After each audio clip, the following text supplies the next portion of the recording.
नमस्कार, मैं हूं जय दुबे और एशियन न्यूज का यह स्पेशल प्रोग्राम एशियन स्पेशल में आप सभी दर्शकों का हार्दिक अभिनंदन है। और जैसा कि हम सब जानते हैं कि राज्य में भाजपा की सरकार है और पिछले साल इसी दिन को भाजपा ने एक साल पूरा किया। अब भाजपा ने शपथ ग्रहण किया था और भाजपा के शपथ ग्रहण में विष्णुदेव के रूप में हमारे राज्य को एक नया मुख्यमंत्री मिला था। इस बात से हम सब वाकिफ हैं और इसमें कहीं कोई दो राय नहीं है कि पिछला एक साल बहुत ही राज्य के लिए गौरवपूर्ण रहा। राज्य ने बहुत सारी ख्यातियां प्राप्त की और राज्य ने एक से एक नए आयाम किए और भाजपा ने घोषणा पत्र में लिखे सभी वादों को लगभग पूरा किया। और उसी के आकलन के लिए, जनता के लिए, उसी को हम अपने तराजू में तौलने के लिए आज के दिन पे यह स्पेशल प्रोग्राम कर रहे हैं जिसका नाम है सरकार का एक साल, कितना सफल कितने सवाल। और इस प्रोग्राम में जैसा कि हमने आपको पहले भी बताया था कि हम एक बाय एक करके सभी राज्य के प्रमुख नेताओं से, मंत्रियों से, कद्दावर लोगों से मिलेंगे और समझने का प्रयास करेंगे कि आखिर कितना सफल और कितने सवाल रह गए हैं इस एक साल में और वास्तव में विष्णुदेव साय की सरकार किस ओर अग्रसर है। राज्य की जनता आखिर क्या पा रही है और क्या खो रही है। जिन मकसद से, जिन उम्मीदों से राज्य की जनता ने मुहर लगाया और भाजपा को 54 सीटें मिली, प्रचंड बहुमत मिला और जिसके कई वादे और दावे किए जा रहे थे कि विपक्ष यानी कि कांग्रेस वापस से सत्ता में लौटेगी, कांग्रेस नहीं लौट पाई और 15 साल के बाद 15 साल वनवास काटने के बाद 5 साल का जिनको सत्ता मिला, वापस से भाजपा ने उनको पवेलियन लौटा दिया। इसमें कहीं कोई दो राय नहीं है। और इसी चर्चा पर, इसी बात की लेखा जोखा के लिए आज हमारे एशियन न्यूज के स्टूडियो में मौजूद हैं राज्य के यशस्वी उप मुख्यमंत्री श्री अरुण साव जी। अरुण साव जी, आपका बहुत बहुत हार्दिक अभिनंदन है हमारे इस प्रोग्राम में। और अरुण साव बहुत ही सरल, सहज और सौम्य व्यक्तित्व के धनी व्यक्ति हैं। इसमें कहीं कोई दो राय नहीं है कि प्रशासन में बहुत ही प्रगाढ़ और मजबूत पकड़ रखते हैं अरुण साव जी। राज्य के बहुत मायनों में अगर कहा जाए तो जो बहुत जिम्मेदारियों भरा विभाग है वो अरुण साव जी के पास है, जैसे कि नगरीय निकाय, जैसे कि पीडब्ल्यूडी, पीएचई, विधि विधायी, चूंकि पेशे से वकील भी है अरुण साव जी, तो कहीं ना कहीं देखा जाए तो बहुत बड़ा विभागों का जुमला अरुण साव जी के कंधों पर है और उनको बहुत ही जिम्मेदारी पूर्वक वह निभा भी रहे हैं। अब बात यहाँ पे अरुण साव जी के डिपार्टमेंट के साथ में ओवरऑल सरकार कैसा कर रही है, विष्णुदेव साय के नेतृत्व में जो हमारे मंत्रीगण हैं वो कैसा कर रहे हैं और सरकार अपनी जनता के उम्मीद पे कितना खड़ा उतर पा रही है, इसी का लेखा जोखा हम लगभग अपने प्रोग्राम में सरकार का एक साल कितना सफल कितने सवाल में करेंगे। अरुण साव जी, पहला सवाल आपसे लेते हैं और यह सवाल बड़ा ही दिलचस्प भी है और सीधा सीधा भी है। पिछले एक साल में एक बार जरा जोर डालिएगा अपने दिमाग पर और समझने की कोशिश कीजिएगा और हमें भी समझाइएगा, हमारी जनता भी और दर्शक भी समझना चाहेंगे कि ऐसे कौन से काम रह गए। गिनाने को तो बहुत काम है कि हमने ये किया, ऐसे कौन से काम रह गए जो आप करना चाहते थे और नहीं कर पाए। जय दुबे जी, आपको और आपके सभी दर्शकों को राम राम, जय जोहार। जय जोहार। मैं स्मरण कर रहा हूं उन बातों को, जिन संकल्पों के लिए और जिन वादों के साथ हम जनता के बीच में गए जी। मैं याद करता हूं कि उन परिस्थितियों को जब अटल बिहारी वाजपेयी जी इस देश के प्रधानमंत्री थे जी, और कैसे राजनीति में सोच होती है जी, सोच का अंतर कैसे होता है जी, ये भारतीय जनता पार्टी को यूं ही पार्टी विद डिफरेंस नहीं कहा जाता है जी। अटल बिहारी वाजपेयी जी बखूबी जानते थे जी, कि अलग छत्तीसगढ़ राज्य बनाऊंगा, बहुमत के आधार पर कांग्रेस की सरकार बनेगी। राजनीतिक दृष्टि से यह सोच भी हो सकती थी जी, कि छत्तीसगढ़ अलग राज्य बनाना मतलब एक राज्य में कांग्रेस की सरकार बनाकर दे देना। जी। पर विकास की राजनीति ये कोई करती है तो भारतीय जनता पार्टी करती है। बिल्कुल। और अटल बिहारी वाजपेयी जी ने छत्तीसगढ़ की 3 करोड़ जनता के जीवन में खुशहाली लाने के लिए जी। अलग छत्तीसगढ़ राज्य का निर्माण किया। बिल्कुल। हम मूल्यांकन करें, पहली कांग्रेस की सरकार छत्तीसगढ़ अलग राज्य बनने के बाद जी। 1 नवंबर 2000 को जो सरकार बनी, जी। 2003 तक वो सरकार रही जी। और 2018 से 23 तक जो सरकार थी कांग्रेस की, जी। यानी 8 साल लगभग। बिल्कुल। और इन 8 सालों के काम का आप मूल्यांकन करें जी। और फिर मैं अपनी बात पे आऊंगा जी। कि जिन संकल्पों और जिन वादों को लेकर हमने लड़ाई लड़ी जी। सरकार के खिलाफ, और लड़ाई जो मूल कारण था लड़ाई का, वो सत्ता की लड़ाई नहीं थी। जी। वो लड़ाई थी छत्तीसगढ़ को बचाने की। जी। वो लड़ाई थी छत्तीसगढ़ के माताओं और बहनों की। जी। वो लड़ाई थी छत्तीसगढ़ के गरीबों की। वो लड़ाई थी छत्तीसगढ़ के नौजवानों की। जी। अब मैं ऐसा क्यों कह रहा हूं? जी। तो याद करिए, पिछली कांग्रेस की सरकार ने 18 लाख गरीब परिवारों को प्रधानमंत्री आवास से वंचित किया। जी। बिल्कुल। क्या दोष था उन गरीबों का? क्यों वंचित होना पड़ा? फिर पीएससी का घोटाला करके छत्तीसगढ़ के नौजवानों के सपनों को तोड़ने का काम किया। जी। अब जिस राज्य का युवा निराश हो, जी। जिस राज्य में नौजवानों के सपनों को तोड़ने का काम वहां की सरकार कर रही हो, जी। उस राज्य का भविष्य क्या होगा? जी। और भ्रष्टाचार के ऐसे ऐसे रास्ते इजाद किए गए। जी। कोयले का घोटाला किया। कैसे घोटाला किया? ऑनलाइन पद्धति को ऑफलाइन किया। ऑफलाइन किया। जी। और घोटाला किया। जी। घोटाले के लिए व्यवस्था बदली और घोटाला किया। जी। शराब की दुकानों में 2 काउंटर लगे। जी। नकली शराब बेची जी। बिना नकली होलोग्राम। जी। 2 काउंटर, एक काउंटर कहीं और खजाने में, एक काउंटर का पैसा राज्य के खजाने में। यानी ऐसी सरकार हिंदुस्तान में कहीं नहीं रही होगी जी। जो सरकार स्वयं के खजाने को चोट पहुंचाए। जी।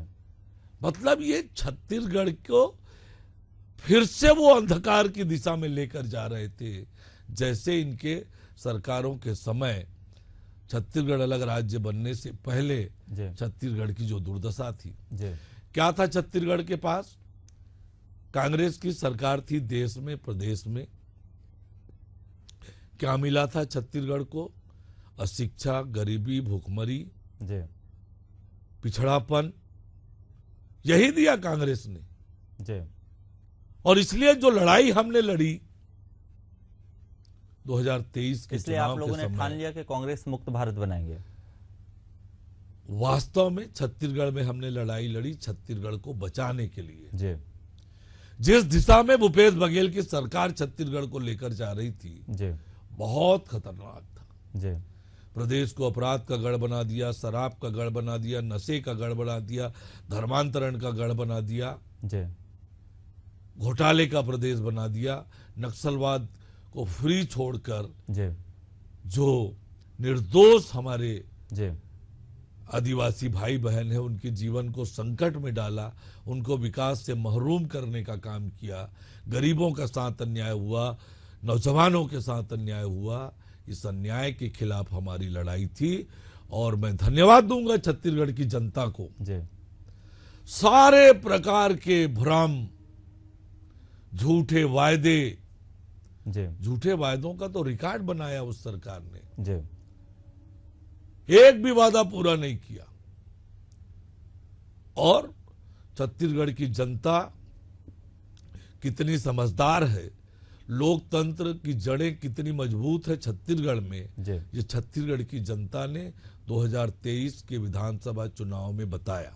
आप पीडब्ल्यूडी मंत्री हैं, राज्य में सड़कों की हालत बहुत जर्जर है। आप ये कहेंगे कि यह कांग्रेस की देन है और आप उसको सुधारेंगे? नहीं, अब मैं आने वाले बिल्कुल समय वैसा पे नहीं कह रहा हूं। स्थिति बहुत खराब है रोड के मामले में। अगर देखा जाए साल भर में गिनाने को बहुत काम है, पैसे पूरे बांट दिए गए, चाहे वो 3100 रुपए की बात हो, चाहे 21 क्विंटल की बात हो, चाहे महतारी बंधन योजना की बात हो, पूरे खजाने को खाली कर दिया गया। आखिर विकास कैसे दिखेगा? मैं यही आपसे कहना चाह रहा हूं जी कि विकास होती है नियत से, जी विकास होती है इच्छा शक्ति से। जी और मैं आपसे पूरे विश्वास के साथ कह सकता हूं जी कि आप छत्तीसगढ़ में जी जिधर भी चले जाएं, जी आपको सड़कों का निर्माण होता दिखेगा, जी सड़कों का मरम्मत होता दिखेगा। जी जिस गांव में भी चले जाएं विकास के काम होते दिखेंगे। जी जिस शहर में चले जाएं चारों तरफ आपको विकास के काम होते दिखेंगे। जी और हमारी सरकार की इच्छा शक्ति जी। है। हाँ, दिया हमने 3100 रुपये कुंटल धान का। जी हाँ, हम 70 लाख माताओं और बहनों को हर महीने 1000 रुपया दे रहे हैं। जी उसके बावजूद विकास के लिए पैसे की कोई कमी नहीं है। अभी माननीय मुख्यमंत्री विष्णुदेव साय जी के साथ हम लगातार जिलों में जा रहे हैं। जी कोई जिला ऐसा नहीं है जहां 500 करोड़ से कम के लोकार्पण और भूमि पूजन हम कर पा रहे हूं। जी पूरा कैसे होगा? पैसे स्वीकृत है इसलिए लोकार्पण और भूमि पूजन हो रहा है। जी उन तक पैसा जा चुका है, टेंडर हो चुका है जी और काम भी हो चुके हैं। जी तो विकास के लिए पैसे की कोई कमी नहीं है। विकास तेज गति से हो रहा है, थोड़ा और समय लगेगा, जी पर काम की शुरुआत हो चुकी है। आने वाले समय में आपको दिखेगा कि छत्तीसगढ़ में अच्छी सड़कें बन रही है। जी आपको दिखेगा हमारे गांवों और शहरों का सुव्यवस्थित विकास हो रहा है। ये आपको स्पष्ट रूप से दिखेगा। बतौर उप मुख्यमंत्री ऐसे कौन से बड़े एजेंडे हैं जिस पर आप चाहेंगे कि हमारे दर्शक और राज्य की पूरी जनता का ध्यान आकर्षण चाहेंगे आप, और बताना चाहेंगे कि यह ऐसे बड़े 2-4 मुद्दे हैं, एजेंडे हैं जिसको आप बतौर उप मुख्यमंत्री जिम्मेदारी के साथ कहेंगे कि यह हम आने वाले समय पे करेंगे और उसके लिए हमारी जनता आश्वस्त रहे? छत्तीसगढ़ के सामने जी 3 बड़ी चुनौतियां हैं। जी पहला, जी छत्तीसगढ़ के शिक्षा के स्तर को ऊंचा उठाना। जी पहला एजेंडा। और इसके लिए हमने काम की शुरुआत कर दी है। जी जैसे 5वीं और 8वीं का परीक्षा अब राज्य स्तर पर होगा, जी ताकि बच्चे पढ़ें और उनमें प्रतियोगिता का भाव आए जी और पढ़ाई का वातावरण बने। जी कल तक ये होता था कि स्थानीय स्तर पर परीक्षाएं ली जाती थी, जी जो पढ़ाने वाले वही परीक्षा लेते थे जी और फेल करना नहीं है। बिल्कुल। और इसलिए शिक्षा के स्तर पर उसका बुरा प्रभाव पड़ रहा था। हमने उस पैटर्न को चेंज किया कि स्तर सुधरे। एक एजेंडा हो गया शिक्षा के स्तर को शिक्षा सुधारना। के स्तर को सुधारना। जी दूसरा, बस्तर को नक्सल मुक्त बनाना, जी ताकि बस्तर और सरगुजा का समन्वित विकास हो सके। इतिहास का सबसे अच्छा काम अभी हो रहा है बस्तर में।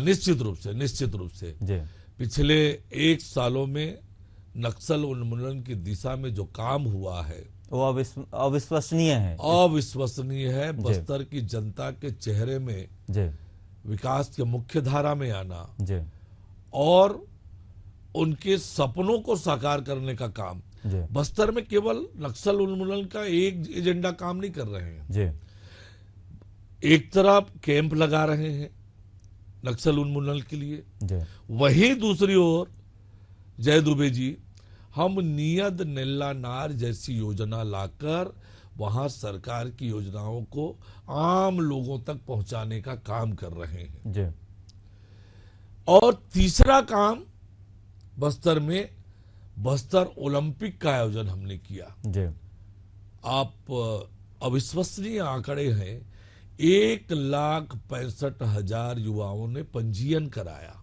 जी समय कम था पंजीयन के लिए, फिर भी 1,65,000 युवाओं ने पंजीयन कराया बस्तर ओलंपिक में भाग लेने के लिए। जी और उसमें लगभग 50% बेटियां थी। जी बहुत बड़ी बात है।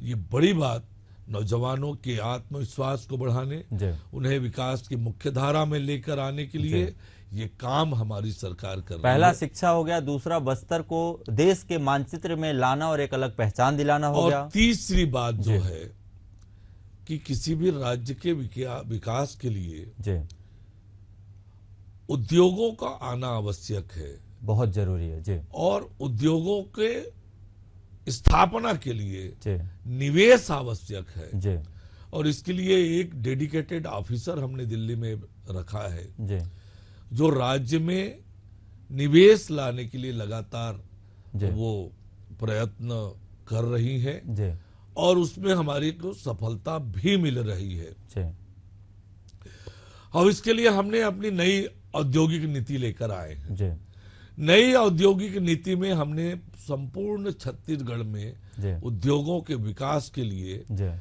योजना बनाई है। जी और ताकि ये उद्योगीकरण किसी सीमित क्षेत्र में केंद्रित ना हो जाए, जी पूरे प्रदेश में उद्योग लगे, इसके लिए एक बहुत आकर्षक उद्योग नीति हमने बनाई है। जी और इसी को जोड़ते हुए जी छत्तीसगढ़ में हम सबको पता है जी कि पर्यटन की असीम संभावनाएं हैं।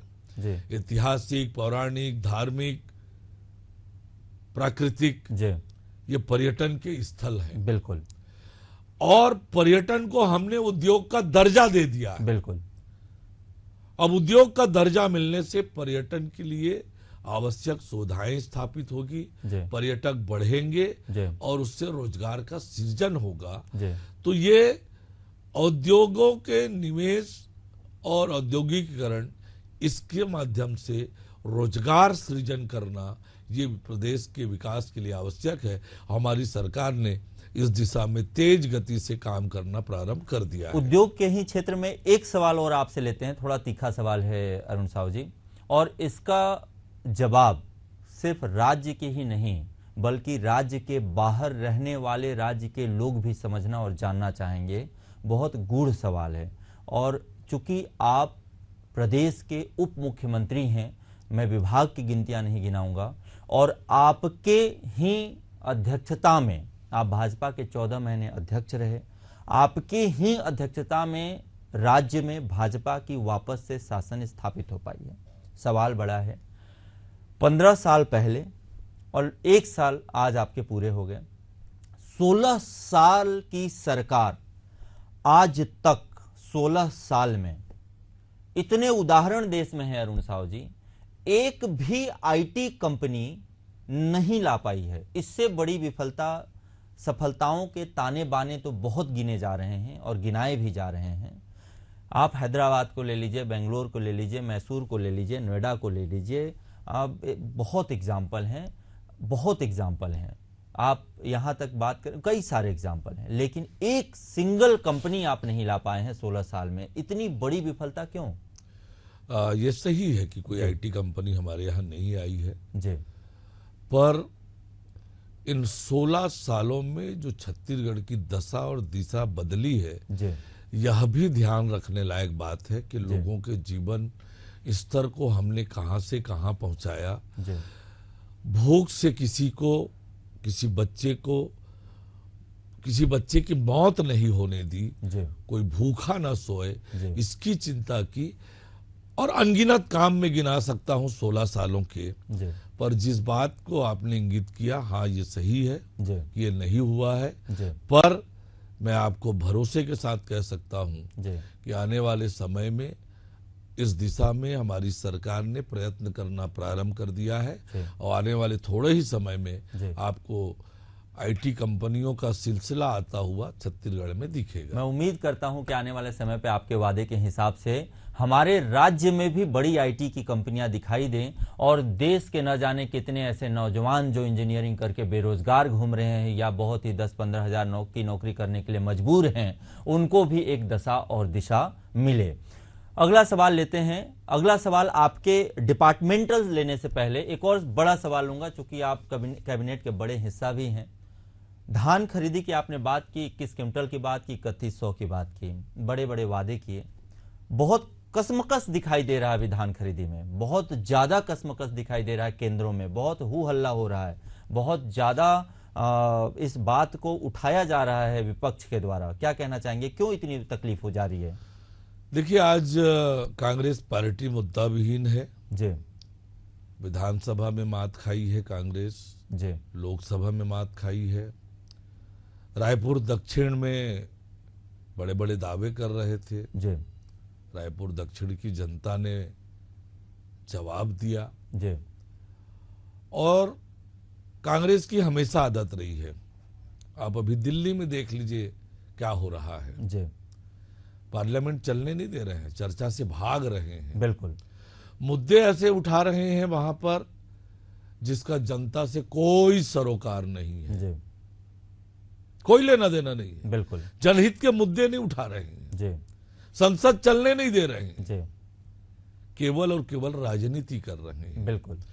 और वही काम छत्तीसगढ़ की कांग्रेस कर रही है। जी वास्तव में हमने धान खरीदी की पुख्ता व्यवस्था की है जी और किसानों को कोई तकलीफ नहीं हो रही है। जी जहां कहीं इतने बड़े पैमाने पर धान खरीदी करना है जी तो कहीं कोई बात हो जाए थोड़े समय के लिए अस्थायी रूप से, वो अलग विषय है। जी पर हमारी सरकार किसानों का धान पूरा खरीदेगी जी। और पुख्ता व्यवस्था सरकार ने कर रखी है। नगरीय प्रशासन आपके अधीन है।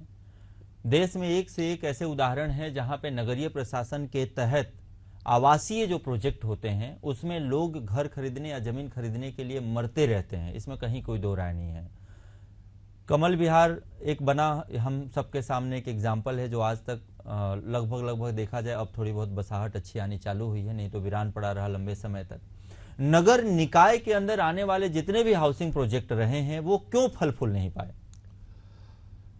एक तो जय दुबे जी आपको बताऊं कि ये हाउसिंग का काम आवास एवं पर्यावरण विभाग के अंतर्गत आता है जी और अभी अभी हमारी सरकार ने जी हाउसिंग बोर्ड के लिए जी 5 नई योजनाएं लॉन्च की है। जी हाउसिंग के क्षेत्र में पिछली सरकार ने कोई काम नहीं किया है और जो हमारी योजनाएं हमारी सरकार के समय चल रही थी उन योजनाओं की भी दुर्दशा उन्होंने की। अब हमारी सरकार बन गई है, न केवल हम प्रधानमंत्री आवास पे फोकस करके काम कर रहे हैं जो मेरे विभाग के अंतर्गत आता है जी और जो आवास एवं पर्यावरण विभाग है जी जिसके अंतर्गत ये हाउसिंग आता है, जी अब उसने भी अब अनेक निर्णय लिए हैं जी ताकि जो हमारी योजनाएं हैं, जी जो आधी अधूरी योजनाएं छूटी हुई थी, जी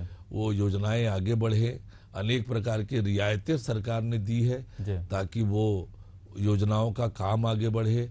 कुछ नई योजनाएं हमारी सरकार ने लॉन्च किया है जी हाउसिंग बोर्ड के माध्यम से लोगों को आवास उपलब्ध कराने के लिए। जी तो इस दिशा में भी जिसको आपने कहा है उस दिशा में भी अब काम की शुरुआत हो गई है। आने वाले समय में लोगों को उनकी जरूरत के हिसाब से आवास और प्लाट मिलेंगे। रोजगार एक बहुत बड़ा मुद्दा था, चुनाव के समय रोजगार को बहुत जोर शोर से उछाला भी गया।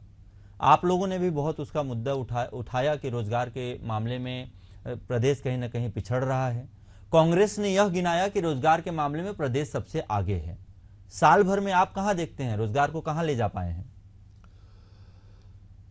रोजगार के लिए हमारी सरकार ने लगातार विज्ञापन निकालकर भर्तियां कर रही है जी सारे विभाग में रिक्त पद भरे जा रहे हैं जी और भर्ती भी पारदर्शी हो रही है जी निष्पक्ष हो रहा है जी पुलिस की भर्तियां हो रही जी। है जल संसाधन विभाग में भर्ती हो रही है मेरे विभागों में भर्तियां हो रही है जी और ऐसे सारे विभागों में लगातार भर्तियां हो रही है जी तो एक तरफ जहां सरकारी नौकरियां मिल रही है जी और आपको बताऊं आपने जो मुद्दा उठाया कैसे नौजवानों को निराश कर दिया था कांग्रेस की सरकार ने पीएससी का घोटाला करके जी अपने लोगों में नौकरियों को बांटकर जी अभी जब पीएससी का रिजल्ट आया हमारी सरकार बनने के बाद मेरे लोरमी के 9 युवाओं का चयन जी लोकसभा की परीक्षा में हुआ जी मैंने अपने कार्यालय में उन्हें बुलाकर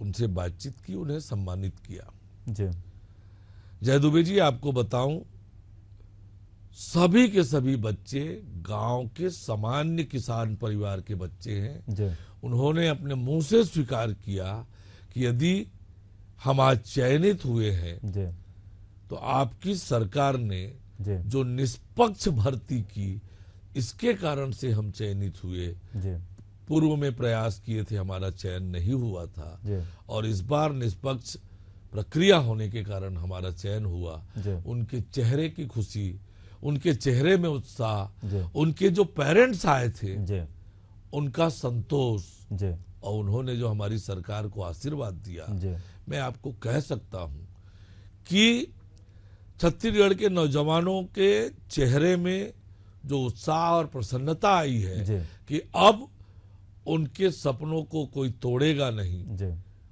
उन्हें उनकी योग्यता के अनुसार जी अवसर मिलेगा इस दिशा में हमारी सरकार लगातार काम कर रही है आत्मनिर्भर बनाने के लिए भी लगातार हम काम कर रहे हैं जी कौशल विकास करके उन्हें रोजगार देने के लिए जी लगातार हम काम कर रहे हैं जी तो आने वाले समय में मैंने आपको जैसे बताया कि हम उद्योग के माध्यम से पर्यटन के माध्यम से रोजगार के अवसर बढ़ाने के लिए लगातार हमारी सरकार प्रयत्न कर रही है बहुत ही अनबायस्ड तरीके से निष्पक्ष आपसे पूछना चाहूंगा 10 में से कितना नंबर देना चाहेंगे एक साल के लेखा जोखा को 10 में से 10 नंबर जी आपकी सरकार है इसलिए नहीं बिल्कुल नहीं बिल्कुल नहीं जी मैं आपको हिंदुस्तान की सरकारों के इतिहास से आप तुलना कर लें जी चुनाव जीतने के लिए बड़े बड़े वायदे किए जाते हैं जी और वायदों को कैसे तोड़ा मरोड़ा जाता है जी इसका उदाहरण आप अब छत्तीसगढ़ से ही ले सकते हैं जी 2500 रुपया क्विंटल धान देने का वादा किया जी सरकार बनी देने के समय जी उसको क्या कर दिया 4 किस्तों में कर दिया बांट दिया जी 15 क्विंटल कर दिया जी और चौथे किस्त में कटौती भी कर ली जी बिल्कुल ये कैसा वादा पूरा किया आपने? जी फिर 2 साल का पुराना बोनस देने का वादा किया जी पूरा नहीं किया जी 500 रुपया माताओं बहनों को देने का वादा बोनस किया था बोनस पे एक और सवाल है 40 से 120 किया गया था उसको आपने 80 कर दिया मैं आपको बता रहा हूं जी और जन घोषणा पत्र हवा खड़ा किए जी पर एक भी वादे जन घोषणा पत्र के पूरे नहीं हुए जी उनको तोड़ मड़ोड़ करके जी युवाओं को बेरोजगारी भत्ता जी शराबबंदी जी कितने बड़े बड़े वायदे गिनाऊं आपको जी लेकिन जी ये वैष्णो देव साय की सरकार मोदी की एक एक गारंटी अक्षरशः पूरा कर रही है जी हमने कहा था जी एक जी मुफ्त पैसा देंगे जी वो हमने करके दिखाया जी हमने कहा था जी कि हम 2 साल का पुराना बोनस देंगे जी तारीख भी बताई थी जी 25 दिसंबर को देंगे जी छत्तीसगढ़ राज्य के निर्माता अटल बिहारी वाजपेयी जी के जन्म जयंती पर और दिया भी वो सरकार ने कांग्रेस ने 5 साल में नहीं दिया जी सरकार बनी और चली गई जी जो 5 साल में काम नहीं किया हमने 12 दिन में किया। 13 दिसंबर को सरकार बनी, 25 दिसंबर को 12 लाख किसानों के खाते में 3,716 करोड़ रुपए डाल दिया। बिल्कुल। पीएससी घोटाले की सीबीआई जांच कराएंगे। प्रधानमंत्री नरेंद्र मोदी जी ने और देश के गृह मंत्री अमित शाह जी ने, बिल्कुल, पार्टी के राष्ट्रीय अध्यक्ष जगत प्रकाश नड्डा जी ने छत्तीसगढ़ की जनता से वादा किया था कि ये घोटालेबाज, छत्तीसगढ़ की जनता की गाढ़ी कमाई को लूटने वाले कोई बचेंगे नहीं, वो जेल जाना पड़ेगा। जेल जाने का सिलसिला चल रहा है। आपने जेल में डाल दिया, सिलसिला नहीं, आपने तो डाल दिया कई लोगों को जेल में। जैसा कि आपने 10 में 10 नंबर दिया 365 दिनों के कार्यकाल को, लेखा जोखा को। आगे 15 दिसंबर के आसपास हो सकता है आचार संहिता लग जाए, नगरीय निकाय चुनाव है, बड़ा चुनाव है, इसमें कहीं कोई दो राय नहीं है। अक्सर ये देखा गया है कि राज्य में जिसकी सरकार रही है, नगर निकाय चुनाव में उसका दबदबा रहा है। क्या लगता है आपको, कैसा करेंगे आप इस बार नगर निकाय चुनाव में? देखिए, पिछली सरकार ने जनता के अधिकारों को छीन लिया था, अपना महापौर, अपना अध्यक्ष चुनने का। जी, अच्छा, आप मंत्री भी हैं उस विभाग के? हाँ जी, बिल्कुल जी। पिछली सरकार ने छीन लिया था जनता से उसका अधिकार, अपना महापौर चुने, अपना अध्यक्ष चुने। हमारी सरकार ने जनता को उनका अधिकार वापस दिया। सरकार के लिए वो आसान था कि खरीद फरोख्त करके नहीं, लेकिन इसमें बना ले। लेकिन इसमें एक और सवाल है मंत्री जी, समझिएगा, आप विधि विधायी के मंत्री भी हैं और वकालत भी है आपका पेशा। इसमें बुराई क्या थी? मुख्यमंत्री भी विधायक दल से चुना जाता है, प्रधानमंत्री संसदीय दल से चुना जाता है, तो अगर पार्षद मिल के महापौर चुनते हैं तो इसमें बुराई क्या है? बिल्कुल आपने सही कहा जी कि सांसद प्रधानमंत्री चुनते हैं जी, विधायक मुख्यमंत्री चुनते हैं जी। क्या ये पहली बार हो रहा है? जी नहीं, पहले भी जनता चुनती थी जी। क्यों बदला? जी, क्योंकि आपको डर था। जी, लेकिन जी, हमें जनता पर भरोसा है जी, क्योंकि हम विकास की राजनीति करते हैं। जी। मैं आपको बताऊं कि नगरीय प्रशासन विभाग के मंत्री होने के नाते जी 14 नगर निगम है छत्तीसगढ़ में जी। 14 में से 13 महापौर जी कांग्रेस के हैं जी। एक जगदलपुर जी हमारी पार्टी में शामिल हुए हैं, वहां के महापौर जी। 13 के महापौर कांग्रेस के हैं जी। किसी नगरीय निकाय के साथ भेदभाव नहीं किया विकास के लिए राशि देने में। बिल्कुल सब निकायों को राशि दिया जी। और हम विकास के लिए विकास में राजनीति नहीं करते जी। विकास के लिए राजनीति करते हैं, जनता के लिए राजनीति करते हैं। जनता पर हमें भरोसा है और हमें भरोसा है कि हम जो काम कर रहे हैं जनता के लिए, जनता हमें आशीर्वाद देगी और जिन लोगों ने उनका अधिकार छीना था महापौर और अपना अध्यक्ष चुनने का, उनको सबक सिखाएगी और भारतीय जनता पार्टी को नगर सरकार की जिम्मेदारी देगी ताकि नगरों का सुव्यवस्थित और विकास हो सके। बड़ा और आखिरी सवाल आज के इंटरव्यू का अरुण साहू जी, 365 दिन हो गए, आप लोगों की 11 लोगों की भारतीय टीम है, छत्तीसगढ़ की भारत की टीम जैसी टीम है आपकी, 2 लोग खाली हैं। क्या और किसी के ऊपर भरोसा ही नहीं हो पा रहा है क्या कि आप किसी को शामिल करना चाहें? क्यों खाली रखा है आपने? इतने दिन हो गए, 365 दिन, और किसी जगह ऐसा होता नहीं है, अमूमन देखा जाता है, किसी के ऊपर भरोसा ही नहीं रह गया क्या? देखिए, सरकार का काम सुचारू रूप से संचालित हो रहा है जी। और ये मुख्यमंत्री जी का विशेषाधिकार है जी कि वह कितने लोगों की मंत्री परिषद बनाएंगे, किनको बनाएंगे जी, और किस मंत्री को क्या काम देंगे जी। ये मुख्यमंत्री जी का विशेषाधिकार है जी। मुख्यमंत्री विष्णुदेव साय जी के नेतृत्व में हमारी सरकार सुचारू रूप से मोदी की गारंटी पूरा कर रही है, प्रदेश की जनता की इच्छा और आकांक्षाओं के अनुरूप काम कर रही है और माननीय मुख्यमंत्री जी जब भी चाहेंगे इस विषय पर विचार करके निर्णय करेंगे।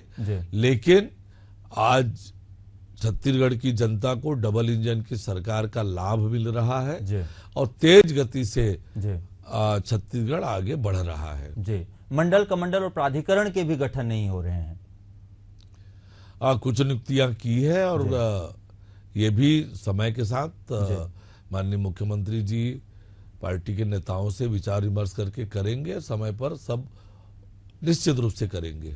बहुत बहुत धन्यवाद अरुण साहू जी, हमारे साथ जुड़ने के लिए, हमारे स्टूडियो में आने के लिए।